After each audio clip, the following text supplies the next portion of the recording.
الرحیم ان اللہ وملائکتہ یصلون علی النبی یا ایہا الذین آمنوا صلوا علیہ وسلموا تسلیما اللهم صل على محمد وعلى آل محمد. یقیناً آپ لوگوں نے تو یاد کرنا شروع ہی رکھا ہو. سورہ جمعہ کمپلیٹ ہوا ہے نا؟ ہو جانا چاہیے تھا. 4 دن لگاتار 10 دن تو ٹھیک ہے، کوئی بات نہیں، لیکن یہ ہے کہ کمپلیٹ ضرور کر لیجئے، کیونکہ آپ لوگوں کے امتحانات میں سورہ جمعہ ضرور پوچھا جائے گا. ٹھیک ہے، جہاں آپ لوگوں کے لکھنے کے اعتبار سے جو بھی کوئز وغیرہ کے سوالات ہوں گے ہی ہوں گے اورل میں. اس کے علاوہ آپ لوگوں سے پوچھا بھی جائے گا یہ ساری چیزیں. آتے ہیں ہم قرآن مجید کے غالباً 19ویں پارے کی جانب. 19ویں پارے میں اللہ عز و جل نے بہت ساری باتیں کی ہیں، جس میں ایک بات جناب سلیمان کا واقعہ، ہدہد کا واقعہ اور چونٹی کا واقعہ تذکرہ کیا ہے. جناب سلیمان کو اللہ نے بہت بڑی حکومت دی. تو آپ لوگوں سب کو معلوم ہے کہ جناب سلیمان کی حکومت تمام نبیوں میں، چونکہ جناب سلیمان نے خود طلب کیا تھا. جناب داؤد نے بھی اللہ سے طلب کیا تھا کہ اے میرے پروردگار مجھے حاکم بنا، اور جناب داؤد کو حکومت ملی، اور وہی حکومت جناب سلیمان کو ورثے میں عطا ہوئی. جناب سلیمان علیہ السلام نہایت ہی جلیل القدر باروب نبیوں میں ان کا شمار ہوتا ہے، کیونکہ اللہ نے انہیں طرح طرح کی مخلوقات کی زبان کا علم دیا تھا. جناب سلیمان چرند پرند حیوانات یہاں تک کہ چیونٹی کی بھی آواز سننے پر قادر تھے اور چیونٹی کی زبان کو بھی پہچانتے تھے. یہی وجہ ہے کہ جب جناب سلیمان اپنے لشکر کے ساتھ سفر کر رہے تھے، اس سفر میں اچھا آپ دیکھیں کہ اللہ نے چیونٹی کو کس انداز میں پیدا کیا ہے، کہ ایک چیونٹی کس طریقے سے جناب سلیمان کو دیکھتی ہے کہ اپنے جاہ و جلال اپنے لشکر کے ساتھ یہ سفر کر رہے ہیں. چیونٹی خطاب کرتی ہے. قرآن مجید نے چیونٹی کے خطاب کو نقل کر دیا. چیونٹی جناب سلیمان کے لشکر کو دیکھ کر اپنے حوالی و موالی کو جو ان کے ساتھ رہتی ہے ان سے کہتی ہے کہ جلدی کرو، اپنے اپنے بلوں میں گھس جاؤ، کہیں ایسا نہ ہو کہ سلیمان کا لشکر تمہیں رود کر رکھ دے. یہ بات چیونٹی زمین پہ کہہ رہی ہے. جناب سلیمان ہوا میں پرواز کر رہے ہیں، ایسا نہیں کہ زمین پہ چل رہے تھے، ہوا میں پرواز کر رہے تھے. بعض مفسرین کہتے ہیں کہ ہوا میں پرواز کر رہے تھے، لیکن بعض نے چیونٹی کے واقعے کو نقل کرتے ہوئے کہا کہ چونکہ چیونٹی زمین پر ہے اور جناب سلیمان اگر ہوا میں پرواز کر رہے ہوتے تو پھر کچلنے کا کوئی خوف نہیں ہے. بعض نے کہا کہ نہیں، جناب سلیمان پرواز کر رہے تھے لشکر، لیکن ان کا زمین پہ چل رہا تھا. جناب سلیمان پرواز کر رہے تھے لیکن لشکر زمین پہ چل رہا تھا. اسی لیے چیونٹی نے کہا کہ لشکر سلیمان کہیں تمہیں کچل کر نہ رکھ دے.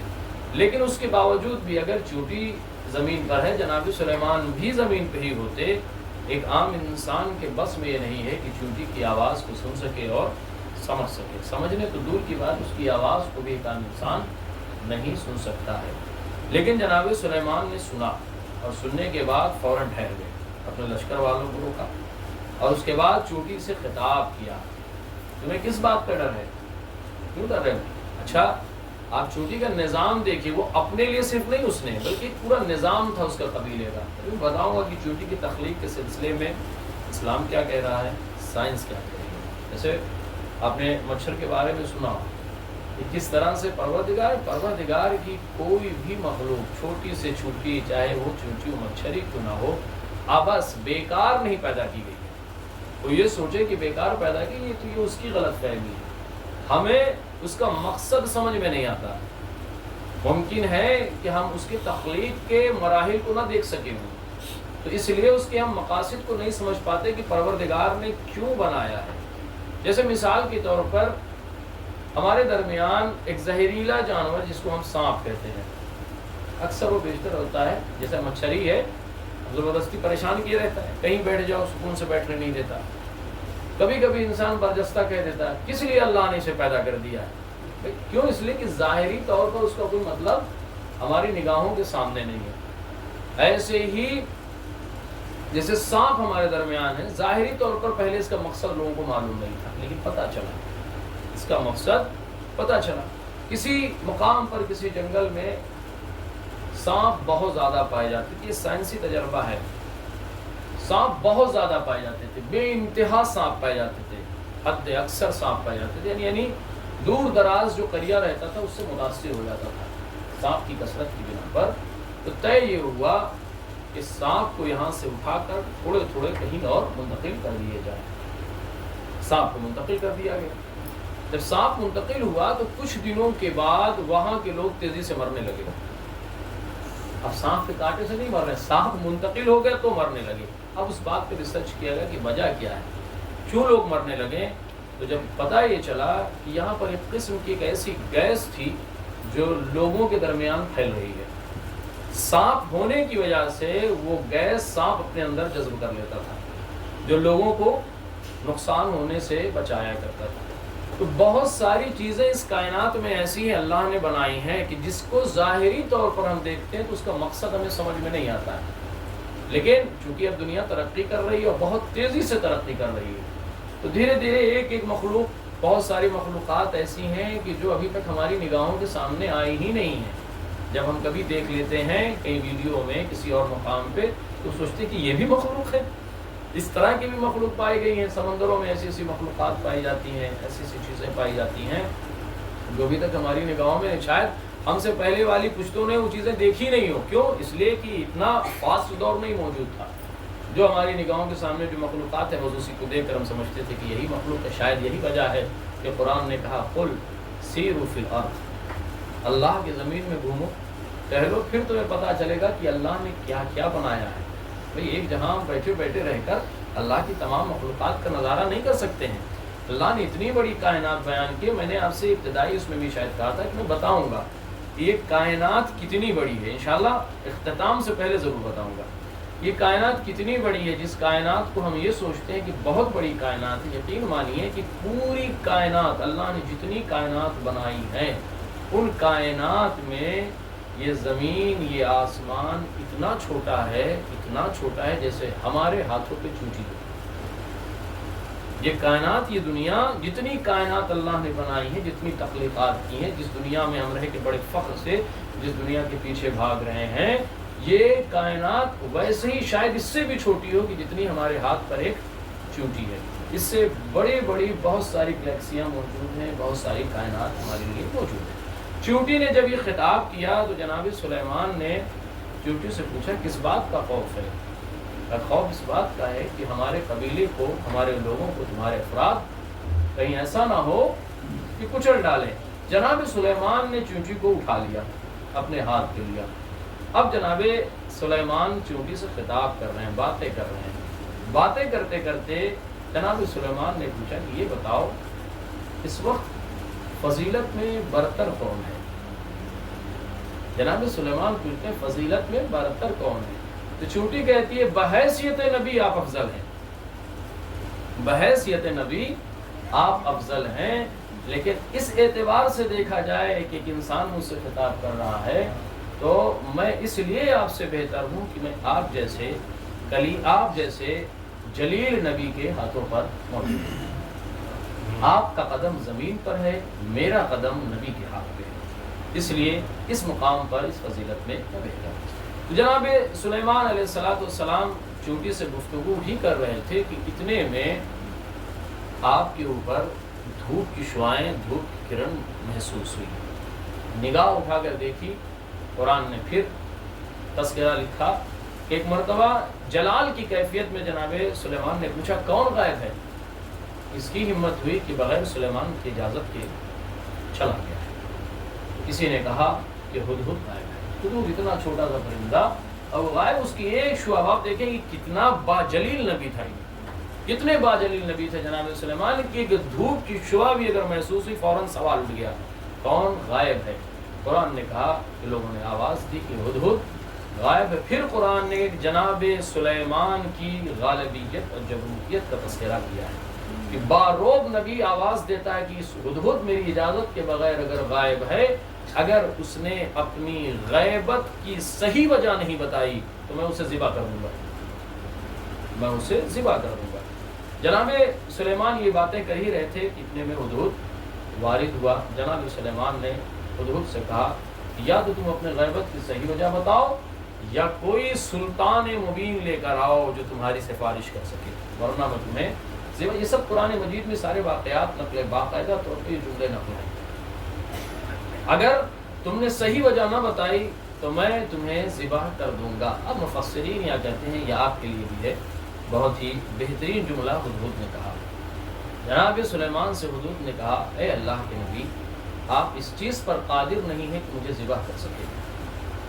اندازہ لگائیں کہ اتنا بڑا نبی جس کو اللہ نے اتنی بڑی حکومت دے دی تھی، اتنا چھوٹا سا پرندہ جناب سلیمان سے کہتا ہے میں آپ کا مطیع ضرور ہوں، آپ کا فرما بردار ضرور ہوں، آپ کی حکومت میں ضرور رہتا ہوں، لیکن آپ قادر نہیں ہیں کہ آپ مجھے ذبح کر سکیں۔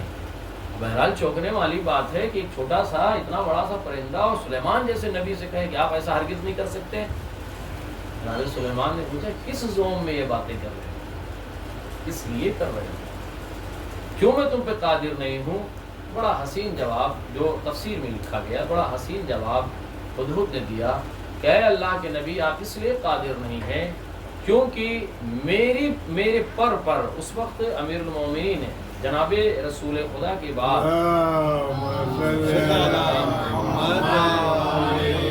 یعنی آپ کے ظاہری جسم کے بعد آپ کا نام اسم علی مشہور ہوا ہے، ورنہ الگ الگ دور میں امیر المومنین کا نام الگ الگ مشہور تھا۔ جناب سلیمان اور دیگر انبیاء کے دور میں حضرت علی ایلیا کے نام سے جانے اور پہچانے جاتے تھے۔ ہدہد نے کہا کہ آپ مجھے اس لیے ذبح نہیں کر سکتے ہیں کہ سریانی زبان میں میرے پر ایک ایسا نام لکھا ہوا ہے جس کی بنا پر آپ قادر نہیں ہیں کہ مجھے ذبح کر سکیں۔ امیر المؤمنین نے فرمایا اور خود امام صادق یا امام موسیٰ کاظم نے کسی تفسیر میں بیان کیا ہے کہ آپ نے فرمایا کہ وہ میرے جد امجد کا نام تھا جو اس کے پر لکھا ہوا تھا، اور یہ کیسے ممکن ہے؟ خود امیر المومنین نے فرمایا کہ سلیمان کی حکومت کا سبب میں ہوں۔ سلیمان جس انگوٹھی کی بنا پر حکومت کر رہے تھے اس انگوٹھی پر میرا نام لکھا ہوا تھا، جس کی بنا پر جناب سلیمان سے کوئی بغاوت کرنے کی ہمت نہیں رکھتا تھا۔ ایک اور روایت ہے کہ جناب خود یہ روایت جناب رسول خدا کے دور میں یہ واقعہ مکمل پہنچتا ہے، جناب سلیمان سے شروع ہوتا ہے اور جناب رسول خدا کے دور میں یہ واقعہ مکمل ہوتا ہے۔ جنوں میں سے ایک جن جناب سلیمان کو بہت پریشان کر رہا تھا۔ جناب سلیمان کی باقاعدہ جنگ ہے جنوں سے، کچھ طاغی جن جو جناب سلیمان کی حکومت کو ماننے سے انکار کر چکے تھے، جناب سلیمان کی بڑی جنگ ہوتی ہے، لیکن ایک ایسا جن تھا جو ہر امور میں غالب آ رہا تھا۔ تو جناب سلیمان نے خدا کی بارگاہ میں دعا کی ہے میرے پروردگار اسے مغلوب کر اور میرا معاون و مددگار بھیج۔ جناب سلیمان نے ادھر دعا کی، ایک سوال آتا ہے جس طرح سے تمام نبیوں کی حفاظت ہوئی، جناب موسیٰ نے جب طلب کیا جناب موسیٰ کی حفاظت ہوئی، جناب نوح کی جب کشتی بھور میں آئی جناب نوح کی کشتی کی حفاظت ہوئی، جناب عیسیٰ کی حفاظت ہوئی اور دیگر نبیوں کی حفاظت ہوئی، اسی طرح جناب سلیمان نے جب طلب کیا کہ اے میرے پروردگار تو نے مجھے حکومت دی ہے لیکن یہ سرکشی پہ اتارو ہے، اپنی جانب سے تو مددگار بھیج۔ جناب سلیمان نے دعا مکمل کی، ایک مددگار آتا ہے اور آنے کے بعد اس جن کے ہاتھ کو باندھ کر ایک کھائی کی جانب جیسے گڈھے کی جانب اس کو پھینک دیتا ہے۔ وہ کہتا ہے، وہ خود جن کہتا ہے کہ میں الگ الگ دور میں ہر ایک نبی کے پاس صرف یہ کہنے کے لیے گیا کہ میں آپ کی بات ماننے کے لیے تیار ہوں، میرے ہاتھ کی اس گرہ کو کھول دیجیے، لیکن ہر نبی نے یہی کہا کہ جس نے باندھا ہے وہی کھول سکتا ہے، اس کے علاوہ کوئی اور نہیں کھول سکتا ہے۔ وہی جن خود رسول اعظم کی بارگاہ میں آیا اے اللہ کے نبی میں آپ کی نبوت ماننے کے لیے تیار ہوں، میں آپ کا کلمہ پڑھنے کے لیے تیار ہوں، میں آپ کی رسالت کو تسلیم کرتا ہوں، لیکن میرے یہ ہاتھوں کی گرہ کو کھول دیجیے، میرے ہاتھوں کی گرہ کو کھول دیجیے، یہ گرہ مجھے بہت اذیت دے رہی ہے۔ جناب رسول خدا نے کہا کس دور میں تم تھے؟ کہا جناب سلیمان کے دور میں تھے۔ آخر نبیوں سے تم نے کیوں نہیں کھلوایا؟ کہا ہر نبی کا جواب یہی تھا کہ جس نے باندھا ہے وہی تمہاری گرہ کو کھولے گا۔ جناب رسول خدا سے گفتگو ہو ہی رہی تھی، کتنے میں امیر المؤمنین علی ابن ابی طالب علیہ السلام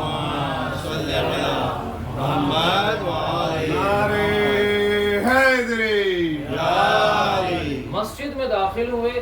مسجد میں داخل ہونا تھا کہ جن کی نگاہ امیر المومنین پہ پڑی، وہ تیزی سے رسول خدا کے پیچھے گیا اور آواز دیتا ہے اللہ کے رسول اس نوجوان سے میری حفاظت کیجیے، اللہ کے رسول اس نوجوان سے میری حفاظت کیجیے۔ رسول اللہ نے پوچھا کیوں؟ کہ اس لیے کہ یہی وہ نوجوان ہے جس نے میرے ہاتھوں کو باندھا تھا۔ جناب رسول خدا نے کہا اگر تم میرا کلمہ پڑھتے ہو یعنی اسلام کو قبول کرتے ہو، میری رسالت کی گواہی دیتے ہو، تو تمہاری یہ گرہ کھلنے کا وقت آ چکا ہے۔ پھر امیر المومنین کو حکم دیا یا علی جیسے آپ نے باندھا تھا ویسے ہی اس کی گرہ کو کھول دیجیے۔ امیر المومنین نے اس کی گرہ کو کھولا۔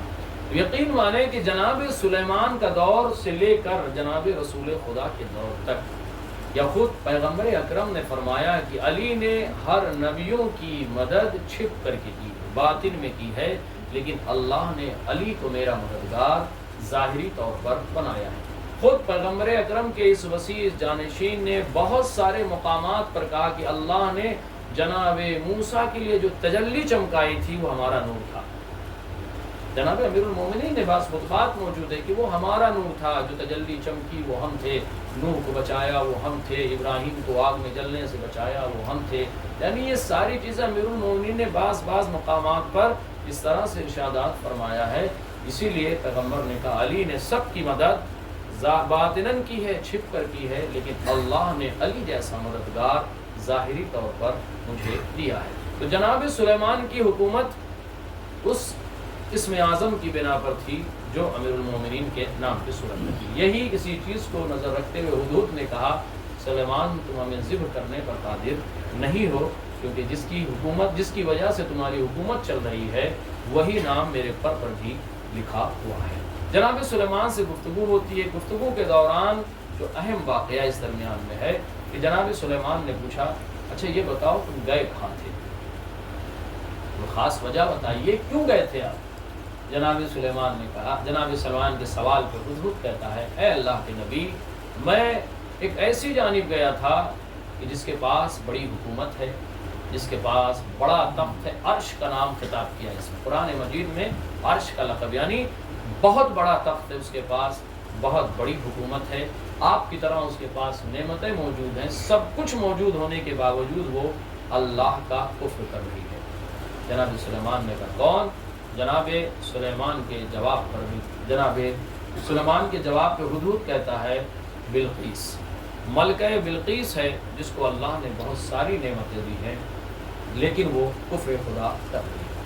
جناب سلیمان نے اسی وقت ایک تحریر لکھی، اس تحریر میں جس کو میں نے آپ لوگوں کے سامنے خاص کر کے بچوں کے لیے کہ اسی سورہ نمل میں اللہ نے بسم اللہ الرحمن الرحیم کو دوبارہ نازل کیا، اور یہ پہلی تحریر ہے جس میں بسم اللہ الرحمن الرحیم لکھی جا رہی ہے۔ یہ پہلی تحریر ہے، پہلا خط ہے جس میں ابتدا میں بسم اللہ الرحمن الرحیم جناب سلیمان نے لکھا۔ جناب سلیمان نے کہا میں سلیمان اللہ کا نبی یہ تحریر تمہارے پاس بھیج رہا ہوں، بغاوت کرنے سے باز آ جاؤ اور اللہ پر ایمان لے آؤ۔ جب یہ تحریر ہدہد لے کے وہاں پر پہنچتا، ہدہد ہی لے کے جاتا ہے اس تحریر کو، جب اس تحریر کو دیکھا جناب سلیمان نے صاف لفظوں میں کہا تھا اللہ کی بغاوت سے باز آ جاؤ ورنہ جنگ کے لیے تیار ہو جائے۔ جب بلقیس نے یہ دیکھا تو ایک مرتبہ اپنے وزراء سے اپنے عمراء سے اس نے مشورہ کیا، مشورے میں یہ طے پایا کہ اگر یہ کوئی عظیم بادشاہ ہے تو عظیم بادشاہ کے لیے تحفے تحائف بھیجے جائیں تاکہ جنگ نہ ہونے پائے۔ بہت سارے خدام کے ذریعے سے جناب سلیمان کے لیے مال و زر کسی کو گوہر بھیجے گئے۔ جناب سلیمان نے اموال کو دیکھا، پھر اس کے بعد دوبارہ تحریر خدام کے حوالے کیا اور کہا کہ جو کچھ تم نے ہمیں پیش کیا ہے اس سے کہیں بہتر اور برتر ہمارے پاس موجود ہے، ہمیں اس کی ضرورت نہیں سوائے اس کے کہ تم اللہ کی عبودیت کا اقرار کر لو، ورنہ پھر جنگ کرنے کے لیے تیار ہو جاؤ۔ جناب سلیمان نے خط بھیجا۔ خط بھیجنے کے بعد جناب سلیمان سے چونکہ ہدہد نے بیان کیا تھا کہ بہت بڑا عرش ہے، بہت بڑا تخت ہے، ادھر پیغام پہنچا صلح اور بات کرنے کے لیے۔ بلقیس نے کہا کہ میں خود آپ سے ملاقات کروں گی۔ ادھر جناب سلیمان کو یہ تحریر ملتی ہے کہ بلقیس ملنے آ رہی ہے، ادھر جناب سلیمان نے اپنے وزراء کے درمیان، اپنے لوگوں کے درمیان بات کی، اور بات قرآن نے نقل کیا کہ جناب سلیمان نے کہا کہ تم میں سے کون ہے جو بلقیس کا تخت بلقیس کے آنے سے پہلے مجھ تک پہنچا دے۔ ایک مرتبہ ایک عفریت جو جنوں میں سے تھا وہ کھڑا ہوتا ہے اور آواز دیتا ہے، اللہ کے نبی میں اس تخت کو لا سکتا ہوں۔ کہا کب لا سکتے ہو؟ کتنی دیر میں لا سکتے ہو؟ کہا اتنے وقت میں میں اس چیز کو لا کر آپ کے سامنے پیش کر دوں گا۔ جناب سلیمان نے کہا مجھے اور جلدی چاہیے، کیا تم میں سے کوئی ایسا ہے کہ جو مجھے چشم زدن میں اس تخت کو لا کر میرے سامنے حاضر کر دے؟ ایک شخص کھڑا ہوتا ہے جسے آصف برقیہ کہا جاتا ہے، جو جناب سلیمان کے وزیر بھی ہوئے۔ جناب آصف برقیہ نے کہا کہ میں تخت بلقیس کو چشم زدن میں پلک جھپکنے سے پہلے لا کر آپ کے سامنے حاصل کر دوں گا۔ قرآن نے آواز دی کہ آصف برقیہ کون ہے؟ کہ آصف برقیہ جن کے پاس کتاب خدا میں سے تھوڑا سا علم تھا، پورا علم نہیں تھا۔ کتاب خدا خود امیر المؤمنین علی ابن ابی طالب علیہ السلام مولا فرماتے ہیں کہ میرے پاس کل کتاب کا علم ہے، تھوڑا سا نہیں، میرے پاس کل کتاب کا علم ہے۔ علی کے پاس پوری کتاب کا علم ہے۔ اللہ نے جتنی کتاب اور صحف کا نزول اس کائنات میں کیا ہے، امیر المؤمنین کے پاس تمام صحیفوں اور تمام کتب سماوی کا علم موجود تھا۔ اندازہ لگائیں جس آصف برقیہ کے پاس کتاب خدا کا مختصر سا علم تھا، ان کی طاقت یہ ہے کہ چشم زدن میں تخت بلقیس کو لا کر حاضر کر سکتے ہیں۔ امیر المؤمنین کی ذات اور ان کے علم کا کیا حال ہے۔ بہرحال جناب آصف برقیہ نے چشم زدن میں لا کر تخت بلقیس کو جناب سلیمان کے سامنے پیش کر دیا۔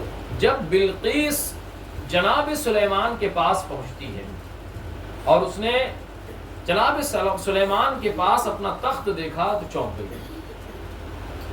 میں چلی ہوں، میرے بعد بھی اگر یہ تخت چلا ہوتا تو مجھ سے پہلے ہرگز نہیں پہنچ سکتا تھا، لیکن جب اس تخت کو دیکھا تو تخت کو دیکھنے کے بعد فوراً آواز دیتی آمنا و صدقنا، میں آپ پر ایمان لاتی ہوں اور آپ کی تصدیق کرتی ہوں، آپ مجھے اپنا کلمہ پڑھوائیے اور اپنے دین میں مجھے داخل کر لیجیے۔ جناب سلیمان کے دین میں داخل ہوئی، بعد میں یہی آپ کی زوجہ بھی بنتی ہے۔ جناب سلیمان نے ان سے شادی کی اور پھر آپ کی حکومت اور زیادہ وسیع ہو گئی۔ یہ 19ویں پارے کے جزئیات میں سے چیزیں تھیں۔ اب آتے ہیں ہم چونٹی جو جناب سلیمان سے گفتگو کر رہی تھی، چونٹی کی تخلیق کس صورتوں میں اور اس کے کام کس کس طرح سے موجود ہیں۔ یہ صلوات پڑھیں محمد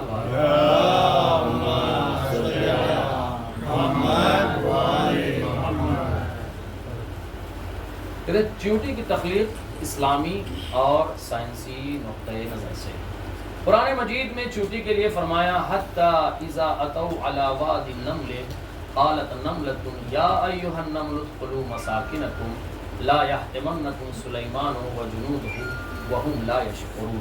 کہتے یہاں تک کہ جب وہ چونٹیوں کی وادی میں پہنچے تو ایک چونٹی نے کہا چونٹیوں اپنے گھروں میں داخل ہو جاؤ، کہیں سلیمان اور ان کے لشکر تمہیں کچل نہ دے اور انہیں خبر بھی نہ ہو اس بات کی، وہ کچل کے چلے بھی جائیں گے اور انہیں خبر بھی نہیں ہو سکتی۔ امام صادق علیہ السلام فرماتے ہیں یہ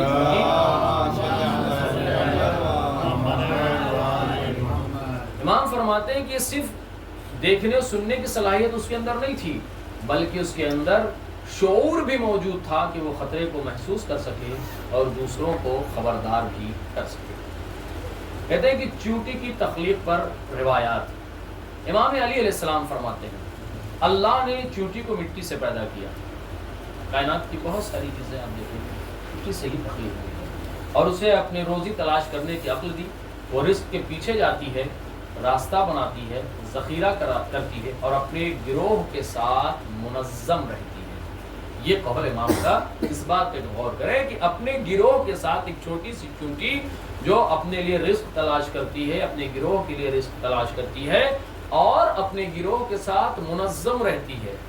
آگے بھی میں انشاءاللہ بیان کروں گا اس سلسلے میں جو امام معصوم علیہ السلام کی روایتیں موجود ہیں کہ اگر کوئی چونٹی بیمار پڑ جائے، اگر کوئی چونٹی مجبور ہو جائے کہ وہ خود جا کر رزق تلاش نہیں کر سکتی ہے تو چونٹیاں اسے تنہا نہیں چھوڑتی ہیں.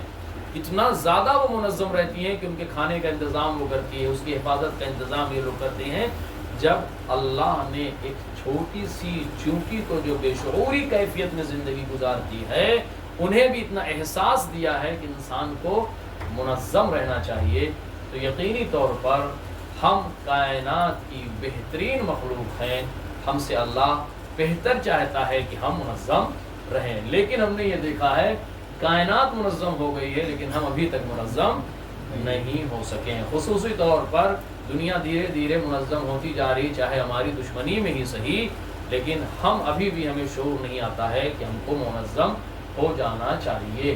آپ غیروں کی، غیر مسلموں کی بات تو آپ چھوڑ، مسلمانوں کی بھی بات چھوڑ دیے، شیعہ منظم نہیں ہے. ہزار طریقے سے یہ بٹے ہوئے ہیں، کوئی کسی انداز میں بٹا ہوا، کوئی کسی انداز میں بٹا ہوا، کوئی کسی انداز میں بٹا، جبکہ سب کا ہدف ایک ہے. اب جس کو بھی اٹھا کے دیکھ لیجئے، سب کا ہدف ایک ہے کہ ہمارا مولا خوش ہو جائے، سب کا ہدف ایک ہے کہ ہمارا آقا خوش ہو جائے، سب کا ہدف ایک ہے کہ میرا پروردگار خوش ہو جائے، اور اس کو خوش کرنے میں ہم ایک دوسرے کے لیے دشمن بنے ہوئے ہیں. جبکہ ہونا یہ چاہیے تھا کہ جب ہدف ایک ہے، منزل ایک ہے، تو مل کے راستہ بھی ایک کر لیں. اس لیے کہ جب الگ الگ متفرق راستے پہ چلے گا تو کوئی نہ کوئی گمراہ ہو کر ادھر ادھر ضرور بھٹک جائے گا. اس لیے ضروری یہ ہے کہ سیرت اہل بیت علیہ السلام نے ہمیشہ اپنے چاہنے والوں کو منظم دیکھنا چاہا، منظم دیکھنا چاہا. حد یہ ہے کہ ہم اہل بیت کے نام پہ بھی منظم نہیں ہو پاتے، بلکہ سب سے زیادہ انہی کے نام پہ ہم تفریق کرتے ہوئے نظر آتے ہیں. شادی بیاہ میں ہم ان کے ساتھ بیٹھیں گے، کھائیں گے، ایک دوسرے کو کھلائیں گے، اور دنیا بھر کے تمام رسومات میں ہم ان کے ساتھ رہیں گے، لیکن جب اہل بیت کا معاملہ آتا ہے، اہل بیت کے عزاداری کا معاملہ آتا ہے، اہل بیت کے جشن کا معاملہ آتا ہے، اہل بیت کی سیرت کا معاملہ ہوتا ہے، تو ہم مختلف ہو جاتے ہیں، ہم مختلف زاویے کے لوگ ہو جاتے ہیں. کیوں ایسا ہو رہا ہے؟ اس لیے کہ سیرت اہل بیت تو الگ الگ نہیں ہے، سیرت اہل بیت جدا تو نہیں ہے، سیرت اہل بیت ایک ہے. تو پھر ایک سیرت کے ماننے والے الگ الگ راستے پہ کیسے چل رہے ہیں؟ ایک سیرت پر چلنے والے افراد جنہوں نے اہل بیت کی زندگی کو اپنا نمونہ عمل بنایا ہے، وہ نمونہ عمل جن اہل بیت کو ہم نے بنایا، ان کے چاہنے والے الگ الگ رستوں پہ کیسے نظر آ رہے ہیں؟ یہ کیسے ممکن ہے؟ آپ دیکھیں کتنی تیزی سے ہمارے درمیان وہ عیوب داخل ہو رہے ہیں. پچھلے 1.5-2 سال پہلے کی بات ہے کہ 13 رجب کے میں نے ایک جشن کے پروگرام پہ میں نے دیکھا، اپنے یہاں کا بہرحال نہیں تھا، انڈیا کا، خدا کا شکر ہے، لیکن افسوس ہے کہ 13 رجب امیر المؤمنین کی ولادت کا جشن منایا جا رہا تھا، اور اس پہ لکھا ہوا تھا باقاعدہ تصویر کے ساتھ کہ فلاں ڈانسر کا اس منقبت پہ جشن ہوگا، ڈانس کے ساتھ پیش کیا جائے گا. یہ کون لوگ ہیں؟ اہل بیت 13 رجب ہے، امیر المومنین کی ولادت کا جشن منانے جا رہے ہیں، اہل بیت کا نام لیا جا رہا ہے، حضرت علی کا نام لیا جا رہا ہے، اور حضرت علی کا نام لینے والے کس پلیٹ فارم پہ چلے گئے ہیں؟ آج آپ دیکھیں کہ ہمارے درمیان سیرتیں کیسے تبدیل ہوتی جا رہی ہے. اگر آپ ان کے خلاف بول دیجئے قیامت آ جائے گی، قیامت آ جائے گی، جبکہ سیرت کچھ اور ہے اہل بیت کی. آپ دیکھیں کہ آج ہمارے چاہے جہاں سے وہ آئے، ضروری نہیں ہے کہ کسی ایک، چاہے وہ ایران سے آئے، چاہے وہ امریکہ سے آئے، چاہے وہ ہندوستان سے آئے، چاہے وہ عراق سے آئے، چاہے پاکستان سے آئے، جو غلط ہے وہ غلط ہے، جہاں سے بھی آئے. آج آپ دیکھیں آپ کے قصیدوں میں، آپ کے موبائل اگر میں ابھی نکال کے دیکھوں تو بہت سارے ہوش مند افراد ایسے ہوں گے. کیونکہ اس بات کا شعور نہیں ہے، انہیں شعور نہیں ہے کہ کس چیز کو کب کیسے استعمال کرنا تھا. آج اہل بیت کی منقبت میوزک اور گانوں کے ساتھ ہے، میوزک اور گانوں کے ساتھ ہے جو ہمارے اور آپ کے موبائل میں گاہے بگاہے کسی نہ کسی طرح سے پہنچتا ہے اور ہم ٹچ کرتے ہیں اور ہم سنتے ہیں، بھلے سے 1 منٹ کے لیے ہی صحیح۔ جی آیا کہاں سے؟ کس نے داخل کیا یہ؟ کیا موسیقی ہمارے یہاں حرام نہیں تھی؟ کیا غنا ہمارے یہاں حرام نہیں ہے؟ کیا شریعت محمدی میں کوئی تبدیلی آئی ہے؟ کسی امام نے تبدیلی؟ حلال و محمد حلال الی یوم القیامہ، حرام و محمد حرام الی یوم القیامہ۔ جو رسول عربی نے حرام قرار دے دیا وہ حرام ہے، جو حلال قرار دے دیا وہ اب کوئی نبی، کوئی امام، پیغمبر کے بعد نبی تو نہیں آنا، لیکن کوئی امام بھی اس حلال کو نہیں تبدیل کر سکتا ہے، سوائے اس کے کہ خود پیغمبر نے کنڈیشن جو معین کر رکھی۔ مثال کے طور پر مردار حرام ہے، ہمارے لیے کھانا مردار حرام ہے، لیکن کوئی انسان ایسے وقت میں پھنس جائے، کسی جنگل میں پھنس جائے، اس کے علاوہ کوئی آپشن اس کو اپنی جان بچانے کے نہیں ہو، تو شریعت کہتی ہے کہ جتنے سے جان بچ جائے اتنے کا آپ استعمال کیجئے، اور اس کے بعد اپنی جان بچا کر آگے بڑھ جائیے۔ لیکن یہ آپ کے لیے حلال نہیں ہو سکتا ہے، یہ وقتی طور پہ ہوا تھا، اب یہ نہیں کہ ایک بار کھا لیا تو ہمیشہ ہمارے لیے حلال ہو جائے گا۔ کچھ چیزیں کنڈیشن کے ساتھ وہ بھی رسول اللہ معین کر کے گئے ہیں، اس کی توضیح، اس کی وضاحت اور اس کی حفاظت کے لیے اہل بیت علیہ السلام ہے، کوئی نیا قانون اہل بیت خود نافذ نہیں کر سکتے۔ تو جو چیز رسول اللہ حرام قرار دے کے گئے تھے وہ آج کیسے حلال ہو گیا کہ نام علی کے ساتھ میوزک بج رہی ہے؟ سب سے زیادہ ناپسندیدہ چیزوں میں سے آیات، جو روایات آپ سنیں گے اہل بیت علیہ السلام کی، سب سے زیادہ ناپسندیدہ چیزوں میں سے میوزک ہے، غنا ہے اہل بیت کے نزدیک۔ کہا یہ انسان کے اندر بے حیائی پیدا کرتی ہے، بے غیرتی پیدا کرتی ہے۔ اور اس کے بعد آج ہی میں نے ایک حدیث کی تلاوت کی ہے، کہا کہ غنا الغناء مفتاح الذنوب، گانے کے ذریعے، میوزک کے ذریعے انسان گناہ کے دروازے کو کھول دیتا ہے۔ جب انسان بے غیرت ہو جاتا ہے، بے حیائی، بے حسی جب انسان کے وجود میں پیدا ہو جاتی ہے، تو پھر انسان کے لیے چھوٹا سے چھوٹا گناہ اور بڑا سے بڑا گناہ کر گزرنے میں اسے حیا محسوس نہیں آتی۔ کیوں؟ اس لیے کہ حیا جا چکی ہے، حیا جا چکی ہے، بے غیرت ہو گیا ہے انسان۔ جب بے غیرت ہو گیا ہے تب اس کے لیے کوئی چیز، آج آپ دیکھیں معاشرے میں بڑی غور سے دیکھیں، یہ چونچی جو امام نے فرمائی ہے منظم اپنے گروہ کے ساتھ ہے، منظم اپنے گروہ کے ساتھ ہے، یعنی ہر ان اچھائی اور برائی پر یہ نگاہ رکھتی ہیں کہ اگر چونٹیاں برائیاں کر رہی ہیں، کسی غلط اس پہ جا رہی ہیں، آگے کی روایات موجود ہیں میرے پاس، امام علیہ السلام نے فرمایا کہ کس طرح سے یہ اپنے گروہ کے ساتھ پیش آتی ہے، کس طرح سے۔ آپ نے شہد کی مکھی کا نام سنا ہوگا، شہد کی مکھی، امام کو یاسوب الدین اسی لیے کہا جاتا ہے، شہد کی مکھی کے اسی عمل کی بنا پر۔ کون سا عمل؟ کہ اگر کوئی شہد کی مکھی بغاوت کر جاتی ہے اپنے گروہ سے، جس چیز کی جانب جانے سے منع کیا تھا اگر وہاں چلی جاتی ہے، تو یاسوب کا کام یہ ہوتا ہے کہ اپنے ڈنگ سے مار کے اسے 2 ٹکڑے کر دیتی ہے۔ کیوں؟ تمہیں حق نہیں ہے کہ ہمارے اس گروہ کو غیر منظم کرو، حق نہیں ہے کہ تم اس راستے پر چلو جو ہماری سیرت نہیں ہے۔ یعنی اگر شہد کی مکھی کے لیے کہا گیا کہ تمہارے لیے یہ پھل، یہ اشیاء، یہ رس، یہ تمہارے لیے مفید ہے اور یہ لے کر تمہیں آنا ہے، تو اگر اس سے ہٹ کر کوئی غلط چیز وہ چن لیتی ہے تو اسے برداشت نہیں کرتے۔ کیوں؟ کیونکہ اسے معلوم ہے کہ اگر یہ قبیلے میں لے کر اس چیز کو داخل ہو گئی تو یہ پورے قبیلے کے لیے فساد کا سبب بن جائے گی۔ کہ پورے قبیلے کو اگر فساد سے بچانا ہے تو اس ایک کو اس قبیلے سے دور کر دیا جائے، فوراً ڈنک مار کر اسے 2 ٹکڑے کر دیتی امام کو، اسی لیے یاسوب الدین کہا گیا ہے، امام علی علیہ السلام۔ تو اب اندازہ لگائیں کہ منظم گروہ کس انداز میں جانوروں کے اندر پایا جاتا ہے، پھر کیا ہم بحیثیت انسان منظم نہیں ہو سکتے ہیں؟ ہو سکتے ہیں، بس وہ چیزیں، ان چیزوں پر غور کرنا چاہیے کہ وہ اسباب کیا ہیں جو ہمیں منظم ہونے سے روکتے ہیں، وہ اسباب کیا ہیں جو ہمیں ایک دوسرے سے الگ کرتے ہیں۔ ہم ایک ہی قبیل کے، ہم ایک ہی سیرت کے، ہم ایک ہی دین کے اور ایک ہی نام پہ مختلف کیوں ہیں؟ وجوہات کیا ہیں؟ جب ان وجوہات پر ہم غور کریں گے تو یقینی طور پر کہیں نہ کہیں ان وجوہات میں ہمارا ذاتی عمل داخل ہے، کہیں نہ کہیں ان وجوہات میں ہم سب سے الگ دکھنا چاہتے ہیں، ہمارا عمل ایسا ہو اور وہ عمل برائی میں نہیں ہے، وہ عمل تقوی میں ہو کہ ہم الگ ہو جائے۔ تمام گروہوں میں امیر المومنین کے تمام صحابیوں میں آپ دیکھیں ہر کوئی ایک دوسرے سے الگ ہے، لیکن ہر کوئی امام کا چاہنے والا ہے. جناب ابوذر سلمان سے الگ ہے، سلمان ابوذر سے الگ ہے، سب کا معیار اپنا اپنا ہے. لیکن اگر ان سب کو یکجا کیا جائے تو یہ نہیں کہ برائیوں میں الگ ہیں، یہ اپنے تقوی میں الگ ہیں، یہ اپنے ایمان میں الگ ہیں ایک دوسرے سے. لیکن جب ان کو یکجا کیا جاتا ہے تو نام علی پہ سب یکجا ہیں. ایک جہاں پر جب سب کو اکٹھا کیا جاتا ہے تو نام علی پہ سب یکجا ہیں. یہ متفرق نہیں ہیں، یہ الگ نہیں ہیں. جب نام علی اور ان کی سیرت پہ دیکھا جائے تو یہ سارے اسی سیرت پہ چلے ہیں. کوئی کچھ حد تک آگے نکل گیا ہے، کوئی پیچھے رہ گیا ہے. جو جتنا پیچھے رہ گیا اتنے کم درجے کے ایمان پہ رہا. لیکن ہمارا تو معاملہ ہی الگ ہے. ہم سیرت امیر المومنین پہ چلنا چاہتے ہیں لیکن چل کسی اور سیرت پہ رہے. طریقہ ہی ہمارا الگ ہے. ہم چلتے اسی ایک سیرت پہ، آگے پیچھے رہ جاتے تو یہ ہمارا اپنا اپنا معیار تھا. لیکن چلے ہوتے تو امیر المومنین پہ سیرت. لیکن مسئلہ ہی الگ ہے. نام مولا کا لے رہے ہیں، سیرت کسی اور کی ہے.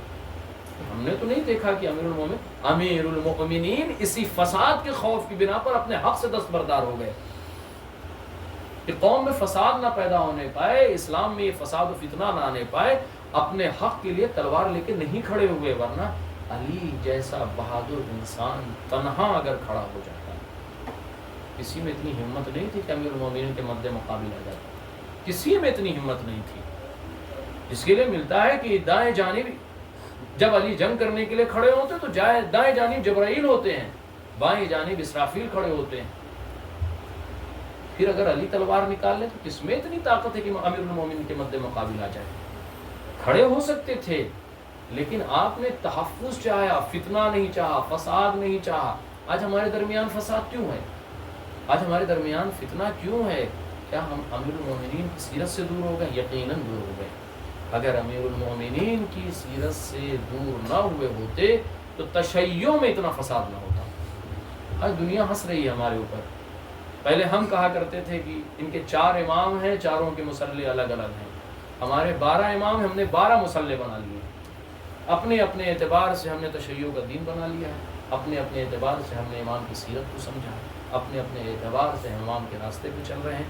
امام کا جو راستہ تھا، جو امام کے خدام نے، امام کے نوکروں نے، امام کے دیوانوں نے جس راستے پہ چل کے دکھایا تھا، اس راستے پر ہم ہرگز نہیں چل پا رہے. اگر چل پا رہے ہوتے پھر کوئی نہ کوئی بہلول ضرور ہوتا.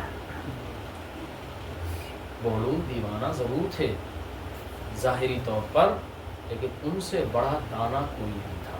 وہ اپنی دیوانگی میں وہ پہلیاں حل کرتے تھے جس کے ذریعے سے لوگ اہل بیت کے قریب جاتے تھے. لبیک یا حسین، لبیک یا حسین، لبیک یا حسین، لبیک یا حسین. نعرے نعرے حیدری، حسینیت، آواز بلند پنجے تلی سلوات. یقیناً آج نہیں کل منظم ضرور ہوں گے، کیونکہ بغیر منظم ہوئے ہم آخری حجت کے سپاہی میں شامل ہو ہی نہیں سکتے. جو منظم ہوا وہ اہل بیت کے ساتھ ہوگا، خود آخری امام کے ساتھ ہوگا. جلدی جلدی کچھ جملے اور ہیں، اس کے بعد چونکہ آج شب قدر ہے، بہت سارے اعمال وغیرہ. کہتے ہیں چونٹی کے سلسلے میں نہج البلاغہ میں امیر المومنین فرماتے ہیں، امام فرماتے ہیں کیا تم نے چونٹی نہیں دیکھی؟ اپنی چھوٹی سی جسامت کے باوجود تقریباً سارے اماموں نے نظام کا ہی چونٹی کے سلسلے میں بیان کیا. امام فرماتے ہیں چھوٹی سی جسامت کے باوجود وہ کیسے ایک منظم زندگی گزارتی ہے، دانہ اٹھاتی ہے، ذخیرہ کرتی ہے اور خطرات سے بچنے کے لیے تدابیر کرتی رہتی ہے. اب آتے ہیں چونٹی کے معاشرتی نظام سائنسی ذرائع کے ذریعے. کہتے ہیں چونٹیاں سوشل انسٹیٹس جو کالونی سسٹم میں رہتی ہے، یعنی وہ ایک گروہ بناتی ہے اور گروہ بننے کے بعد اپنا ایک قبیلہ تیار کرتی ہے. قبیلے کو ایک کالونی کے اندر یہ الگ الگ جگہوں پہ نہیں رہتی، ایک جگہ یکجا ہوتی ہے، منظم طریقے سے وہ سسٹم بنا کر اس میں رہتی ہے. کہتے ہیں ہر کالونی میں ایک ملکہ چونٹی ہوتی ہے، ایک ملکہ چونٹی ہوتی ہے، بادشاہ چونٹی ہوتی ہے. کہتے ہیں اور اس کے علاوہ اس کے بہت سارے سپاہی بھی، یعنی پورا لشکر کا انتظام رکھتے ہیں. وہ ایک ملکہ ہے تو اس کی چند سپاہی بھی موجود ہوتی ہیں. چونٹیوں کی ذہانت کے سلسلے میں بتایا کہ چونٹیاں کیمیکل کمیونیکیشن کے ذریعے آپس میں بات چیت کرتی ہیں.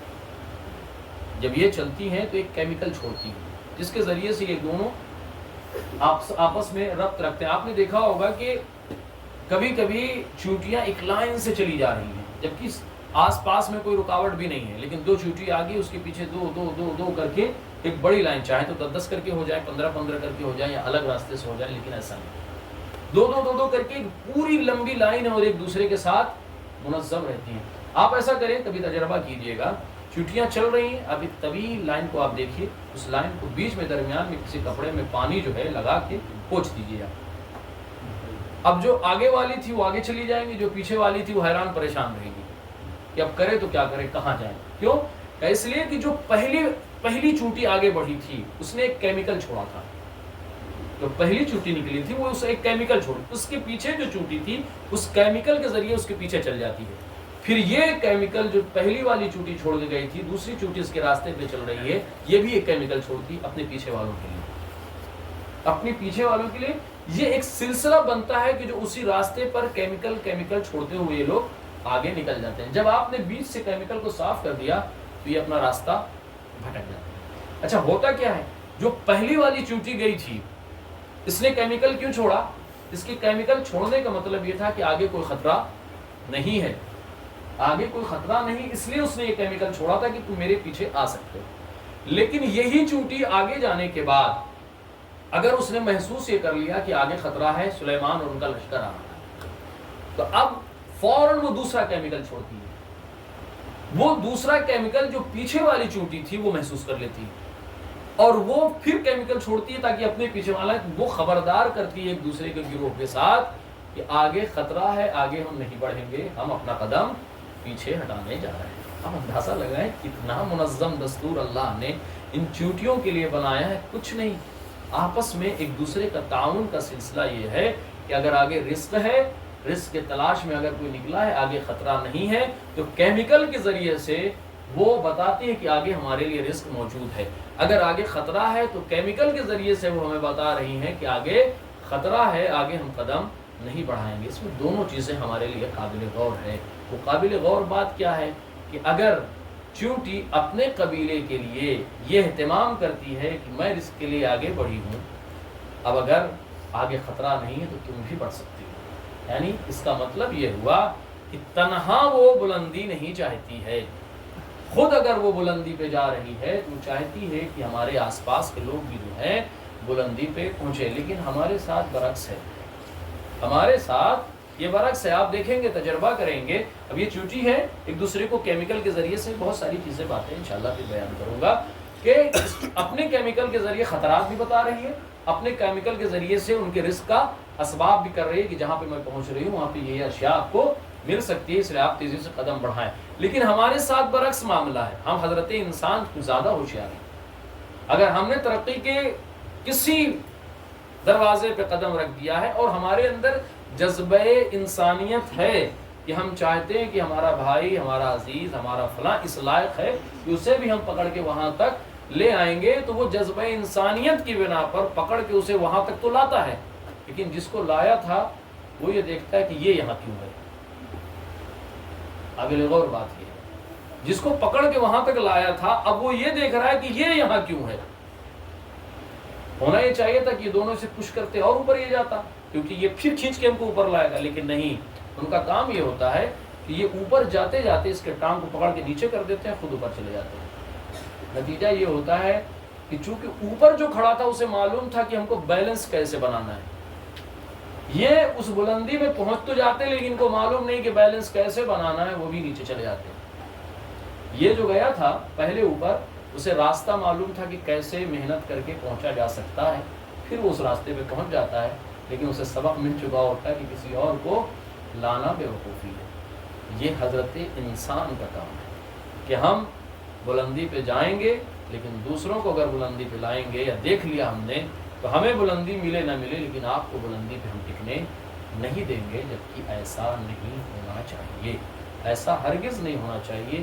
کم سے کم چونٹیوں کی زندگی سے ہمیں اتنا تو درس ملتا ہی ملتا ہے, منظم رہو, منظم رہو, چاہے سلیمان کا لشکر ہی تمہارے سامنے کیوں نہ ہو. اگر منظم ہو تو تمہاری حفاظت ہے, اگر منظم نہیں ہے, بکھر گئے, مر جاؤ گے، ختم ہو جاؤ گے. جو سلسلہ آج ہمارے درمیان جاری و ساری ہے. وصلی اللہ علی محمد و آلہ الطاہرین. اللهم صل على